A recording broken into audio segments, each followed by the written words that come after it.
नमस्कार, रिपब्लिक भारत के digital platform को आप देख रहे हैं। एस्ट्रो मंत्रा में आपका बहुत बहुत स्वागत है। मेरा नाम है महिमा और हमारे साथ आचार्य राज मिश्रा जी है। आपका बहुत बहुत स्वागत। आज हम बात करेंगे कि वैवाहिक जीवन में अगर कोई परेशानी है, घर पर कलेश बहुत ज्यादा हो रहे हैं पति पत्नी के बीच, तो उनको सुलझाना कैसे चाहिए या फिर आप उपाय कैसे कर सकते हैं, किसकी आराधना आप कर सकते हैं, कैसे व्रत कर सकते हैं, ये सब कुछ आपको पंडित जी बताएंगे। बिल्कुल। आज खैर मैं महिमा जी के माध्यम से आप सबको वो जानकारी प्राप्त करने को मिलेगी, वो कुछ मैं टिप्स आपको दूंगा। 6-7 चीजें ऐसी हैं, अगर इसको आपने कर लिया तो आपकी मैरिड लाइफ सुंदर होगी ही होगी। इसको ध्यान रखिएगा, आपका वैवाहिक जीवन शानदार होगा ही होगा, इसमें कोई दो राय नहीं।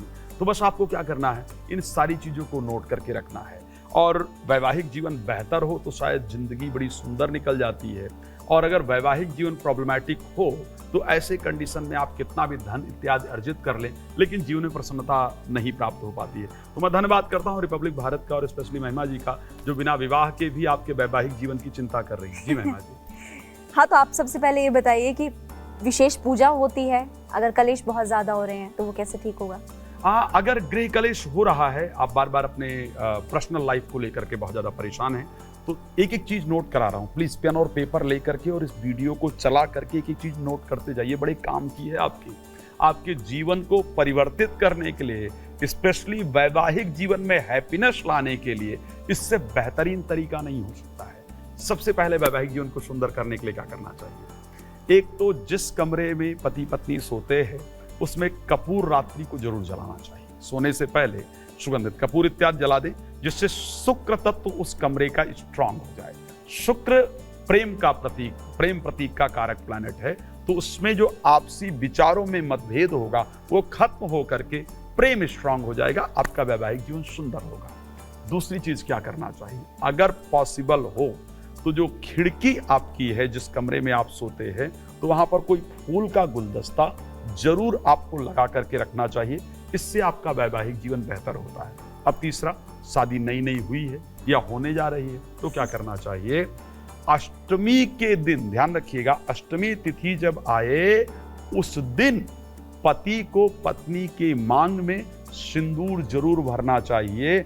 इससे आपका वैवाहिक जीवन बेहतर होता है। और ये मैं नहीं बता रहा हूं, एक बात ध्यान रखिएगा, रावण से बड़ा विद्वान, बड़ा प्रकांड विद्वान ज्योतिष का और कोई नहीं था, और रावण ने अपने संहिता के अंतर्गत इस उपाय का बाकायदा वर्णन किया है कि इसको आपको श्रद्धा पूर्वक करना चाहिए। अच्छा, और क्या किया जा सकता है जिससे वैवाहिक जीवन बेहतर हो? विवाह के बाद सबसे पहले भगवान कृष्ण के मंदिर में जाकर के पति पत्नी को दर्शन करना चाहिए। अगर पति पत्नी भगवान कृष्ण के मंदिर जाकर के दर्शन करते हैं तो ऐसे परिस्थिति में भी आपका वैवाहिक जीवन बहुत सुंदर रहता है। ये स्टार्टिंग के उपाय हैं जो आपको पूरे भविष्य परेशान नहीं करेंगे। जनरली विवाह में क्या होता है कि पहले, जैसे पहला जो वर्ष है उसमें तू चंद्रमुखी मैं सूरजमुखी, फिर आगे आगे समय स्टार्ट होता है, तू मुझसे दुखी मैं तुझसे दुखी, फिर ऐसे ऐसे परिस्थितियां बढ़ती चली जाती, खराब होती चली जाती।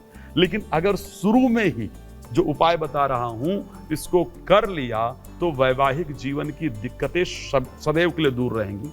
अच्छा, एक और सबसे बड़ा सुंदर उपाय है सिरहाना। जो अगर वैवाहिक जीवन के बाद लड़ाई झगड़ा बहुत स्टार्ट हो गया है तो एक तांबे के पात्र में, जिस बिस्तर पर आप लोग सोते हैं उसके राइट साइड में तांबे के पात्र में जल भर के रखें और उसमें गुड़ डाल करके रखें, और प्रातः उठ करके उस जल को बरगद के पेड़ पर ले जाकर के चढ़ा दें, तो इससे आपका वैवाहिक जीवन में चल रहा जो तनाव है वो दूर हो जाएगा। एक और उपाय बताओ, इनमें से कोई कर लीजिएगा, ऐसा नहीं कि सारे करने हैं। जो आपको ऐसा लगता है कि इस उपाय को हम इजीली कर सकते हैं वो आप कर लीजिएगा, इससे आपकी प्रॉब्लम सॉल्व हो जाएगी। अगला उपाय बड़ा सुंदर है। विवाह घर में जो मंदिर है, वैवाहिक जीवन में है, घर में मंदिर है, तो भगवान कृष्ण की और राधा जी की ऐसी फोटो या ऐसी मूर्ति रखें जिसमें भगवान कृष्ण बांसुरी बजा रहे हैं और राधा जी सुंदर नृत्य कर रही हैं। इस प्रकार की यदि फोटो इत्यादि अपने घर में रखेंगे तो ऐसे परिस्थिति में आपका वैवाहिक जीवन बहुत सुंदर रहेगा। उसके बाद अगर बात किया जाता है भगवान पूर्णमासी को प्रातः 10 बजे से पहले, प्रत्येक महीने में पूर्णमासी आती है, पूर्णमासी को प्रातः 10 बजे से पहले मीठा जल ले जाकर के पीपल के वृक्ष पर यदि श्रद्धा पूर्वक चढ़ाया जाए तो इससे वैवाहिक जीवन आपका बहुत सुंदर रहता है। एक और उपाय, पूजा घर में भगवान शिव का पूरा परिवार रखने से आपका वैवाहिक जीवन बहुत सुंदर रहता है। एक अगर और उपाय की चर्चा करूं, शुक्रवार के दिन भगवान शंकर को लाल पुष्प अर्पण करने से वैवाहिक जीवन बहुत सुंदर रहता है। तो ये इतने सारे उपाय हैं, इनमें से यदि आप कोई भी उपाय कर लेंगी या कर लेंगे तो उससे आपका वैवाहिक जीवन सुख समृद्धियों से निश्चित रूप से पूर्ण हो जाएगा। जी महिमा जी, ये आपने बहुत ही इंपॉर्टेंट बातें बताई है। उम्मीद है कि जिनके घर पे कलेश हो रहे हैं या फिर आप इस वीडियो को अपने उन दोस्तों को या फिर परिवार में कोई है उसको भी फॉरवर्ड कर सकते हैं जिसके घर में बहुत ज़्यादा कलेश हो रहे हैं, तो ये चीज़ें ठीक हो सकती है। वैसे मुझे लगता है कि आज के समय में अगर आप बातचीत भी करें, क्योंकि बहुत सारे लोग हमने देखा है कम्युनिकेशन नहीं होता, बात ही नहीं करते हैं, लड़ाई बहुत ज़्यादा बढ़ जाती है, तो वो भी इंपॉर्टेंट है। अच्छा, हमने शादी से पहले देखा है कि लड़कियां 16 सोमवार का व्रत रखती है, तो ऐसा कुछ है कि व्रत रखने से भी होता है अगर करेंगे? देखिए, व्रत रखने का तात्पर्य क्या है, हम क्यों रखते हैं, 16 सोमवार का व्रत क्यों रखते हैं? हम भगवान शंकर की आराधना करते हैं तो उनके कुछ गुणों को हमें स्वीकार करना चाहिए। भाई, जिंदगी ऐसे नहीं होती है, जिंदगी में बहुत कुछ आपको सुनना पड़ता है, बहुत चीजें आपको समझना पड़ता है, बहुत चीजें आपको जीवन में स्वीकार करना पड़ता है, बहुत सारी चीजों को जीवन में आपको इग्नोर करना पड़ता है।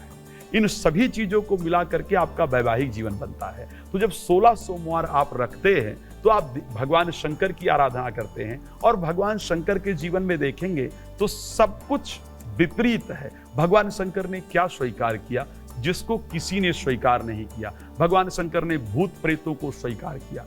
तो कई बार जीवन के अंदर आप व्रत करके भगवान शंकर से यही प्रार्थना करते हैं कि यदि मेरे जीवन में विपरीत परिस्थितियां भी आएं तो उसको स्वीकार करने की हमको शक्ति दे।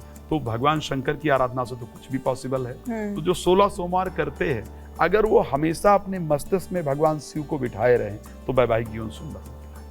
तो मतलब ये पूजा अगर आप करेंगे तो जितनी भी परेशानियां आपके आसपास से आप चल रही है तो वो खत्म हो जाएगी, ऐसा आपको लगता है?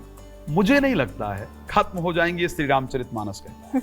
श्री रामचरितमानस के अंतर्गत गोस्वामी तुलसीदास जी ने बड़ा स्पष्ट कहा है कि जौ तप करें कुमारी तुम्हारी, भाभी उमेट सकें त्रिपुरारी। भगवान शंकर भाग्य को बदल सकते हैं, लेकिन आपको शिव या पार्वती जैसा बनना पड़ेगा। पूजा करने का यह तात्पर्य नहीं कि आप जल जा करके डाल जाओ और भगवान खाली बैठे हैं आपका काम करेंगे। उनके गुणों को आपको स्वीकार करने की आवश्यकता होगी। जैसे माता पार्वती का वाहन कौन है? माता पार्वती का जो वाहन है वो शेर का है, और भगवान शंकर का वाहन क्या है? बैल का है। तात्पर्य यह है कि यदि पति कारणवश पति की कुछ एक्टिविटीज हैं जो आपके बराबर नहीं भी हैं तो भी आपको स्वीकार। अब माता पार्वती चाहती तो ये ना कहती तुम्हारी तो गाड़ी ही ठीक नहीं है, हाँ, तुम्हारा तो वाहन ही ठीक नहीं है, मेरा तो शेर है। लेकिन कभी इस प्रकार की परिस्थिति नहीं रहना। तो पति पत्नी के बीच में इसी प्रकार की परिस्थितियां होनी चाहिए कि एक दूसरे को स्वीकार करें, जो भी अच्छा है या खराब है तो निश्चित रूप से अच्छा, यानी कि बैलेंस करने की कोशिश करें साफ तौर पर। थैंक यू सो मच, आपने बहुत ही विस्तार से बताया है कि कैसे अगर आपके घर में या फिर आपका कोई जानने वाला है, आपस में लड़ाई बड़े लंबे समय से चल रही है, तो ये उपाय आप कर सकते हैं। और इस वीडियो को आप जरूर आप उनको भी फॉरवर्ड कीजिएगा जिनका एग्जाम्पल आपने अभी तक देखा है, क्योंकि घर पे ऐसी लड़ाई चल रही है। इस तरह की वीडियोस के लिए आप फॉलो कीजिए और सब्सक्राइब कीजिए रिपब्लिक भारत के डिजिटल प्लेटफॉर्म को।